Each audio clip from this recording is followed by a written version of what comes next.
All right, last video from the garden, staying loose part 2. So the last thing I mentioned in the first half of this video was not trying too hard, and kind of a combination of things of just like moving and doing things a little bit more organically.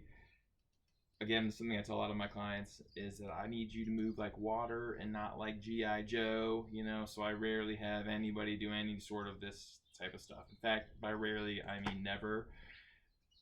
But one thing I have found pretty useful was there's two resources that I really like to use. Like one of them is Ido Portal. He's a super bright guy out of Israel. He's got a huge culture. If you don't know him, check him out.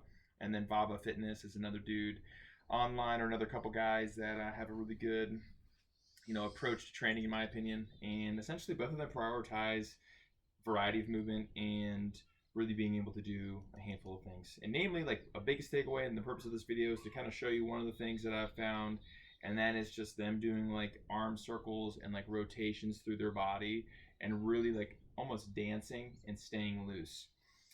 What I'll do with some of my people is like if I find that someone has like a sensitive shoulder, they have something going on, other than like the breathing techniques that I use to restore their physiological ranges of motion, I actually have them like play. And a lot of times I'll say focus on your hand, focus on your scapula or your shoulder blade, and everything in between, from the wrist to the shoulder, will just sort of fall in line. And by that, I mean if I'm focusing on my left or my right arm, I'm thinking about pushing my hand forward and my shoulder blade simultaneously, and then pulling my shoulder blade back and my hand simultaneously, or lifting them both, or pushing them both down, or turning them out, or turning them in. And I find that when I can really smooth that out and approach different ranges of motion, I'm really kind of like hitting all of the possibilities of like my motor control. Another thing about that too is that anything that makes noise or feels shifty, if it doesn't hurt, I'm typically not really super concerned about it. But what I will say is that if I, for example, move my arm here and every time I turn my hand out I get a little clunk in my shoulder or my wrist or something like that, what I'll say is, can you move smoothly through that and make it not happen? Is there some type of like fine motor control, fine positioning that we really can't measure or perceive, but can you move around it? Or can you feel yourself move through it slowly without that sensation happening, kind of almost like keeping things as smooth and gentle as possible?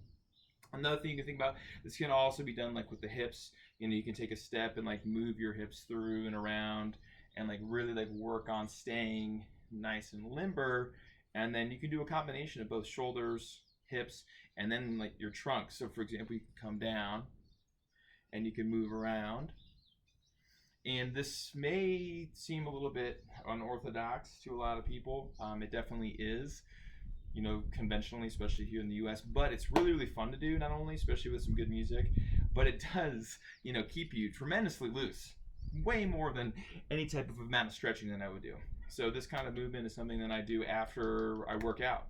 If I do a bunch of squats or deadlifts or swing or pull-ups or things that, kind of get me moving like G.I. Joe, a quick dose of moving G.I. flow gives me the opportunity to kind of calm down my brain, my nervous system, and then also allow me to kind of like access smoother movement, loosen up those tight big muscles, and then just kind of chill out.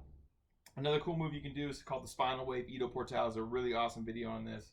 But essentially you just drop your chin and you create global flexion, and then starting with your head, create extension. And you just keep rolling through it. You can get your arms involved. You can think about coming in like different directions and just allowing your body and your spine to move as lightly, smoothly, and organically as possible. It's a lot of fun. So give that a shot. That's probably one of my favorite things to do. If I'm going to do anything movement-wise during the day, it's that sort of like loose, light movement. Just kind of gets my brain going, gets my body feeling good, and it's fun.